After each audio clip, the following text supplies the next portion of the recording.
بلکہ اللہ تعالیٰ نے چوتھے پارے کے آغاز میں فرمایا لن تنالوا البر حتى تنفقوا مما تحبون، اتنی دیر تک تم نیکی کی روح کو نہیں پہنچ سکتے جب تک اس مال سے خرچ نہ کرو جس کو تم خود پسند کرتے ہو.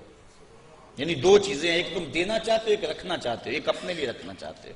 تو جو اپنے لیے پسند کیا، جس کا انتخاب اپنے لیے کیا، جب تک اس سے نہ خیرات کرو نیکی کی حقیقت تمہیں نصیب نہیں ہوگی.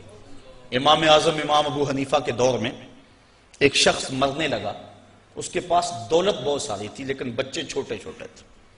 اس نے تھیلے کے اندر سونا ڈالا کہ یہ کسی کے سپرد کر جاؤں کہ میرے بچے بڑے ہوں تو ان کو دے دے. سوچا غریب کو دیا تو وہ سنبھال نہیں سکے گا، بچوں کو دیا تو وہ ضائع کر دیں گے. ایک دوست تھا اس کا امیر ترین، اس کو کہا کہ میاں یہ سونا اور تھیلا ہے، 7 وصیت نامہ لکھا، جب میرے بچے بڑے جوان ہو جائیں، بالغ ہو جائیں تو جو تیرا جی چاہے ان بچوں کو دے دینا. یہ اس نے وصیت کی اور وہ سب کچھ اس کے سپرد کیا. بچے جوان ہوئے، اس نے لوگوں کو بلایا، بچوں کو بلایا، سونا تھیلا سب کچھ سامنے رکھا، وصیت نامہ پڑھا. کن کے باپ نے جب مرتے ہوئے مجھے یہ سونا تھیلے میں ڈال کر دیا تو ساتھ یہ وصیت نامہ لکھ کر دیا کہ جب میرے بچے جوان ہوں گے جو تیرا جی چاہے بچوں کو دے دینا. تو اس نے سونا اپنے پاس رکھ لیا اور خالی تھیلا بچوں کو دے دیا. اب سارے کہیں ظلم ہوا ہے، یتیموں کے ساتھ ظلم ہوا ہے، لیکن کریں کیا کہ وصیت نامہ ہی ایسا تھا، نہ عدالتی چارہ جوئی ہو سکتی ہے، نہ اس کو کہا جا سکتا ہے.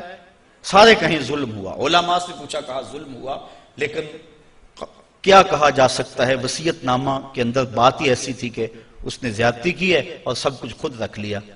امام اعظم امام ابو حنیفہ سراج الامہ امام الائمہ، آپ کی خدمت میں لوگ حاضر ہوئے کہ یوں یتیموں کے ساتھ یہاں زیادتی ہوئی، لیکن وصیت نامے کی عبارت اس طرح کی تھی، اس لیے کوئی بول بھی نہیں سکتا. آپ کو ارشاد فرمائیں. کہا دوبارہ سب لوگوں کو جمع کر لو، اسے بھی بلا لو، بچوں کو بھی بلا لو. بلا لیا گیا. کہا میاں وصیت نامہ پڑھو. وصیت نامہ پڑھا گیا کہ یہ سونا ہے، تھیلے میں ڈال کے تجھے دے رہا ہوں، جب میرے بچے جوان ہو جائیں گے جو تیرا جی چاہے وہ بچوں کو دے دینا. آپ نے فرمایا پھر پڑھو. اس نے پھر پڑھا. کہا اب تم بتاؤ کہ تمہارا جی سونے کو چاہ رہا ہے یا تھیلے کو چاہ رہا ہے؟ اس نے کہا میں تو سونا رکھنا چاہتا ہوں. کہا وصیت نامہ پڑھو. وصیت میں ہے جب بچے جوان ہوں گے جو تیرا جی چاہے وہ بچوں کو دے دینا. اب تیرا جی تو سونے کو چاہ رہا ہے اور وصیت میں لکھا بھی یہ ہے کہ جو تیرا جی چاہے وہ بچوں کو دے دینا، لہٰذا سونا دینا، بچوں کو تھیلا رکھ خود.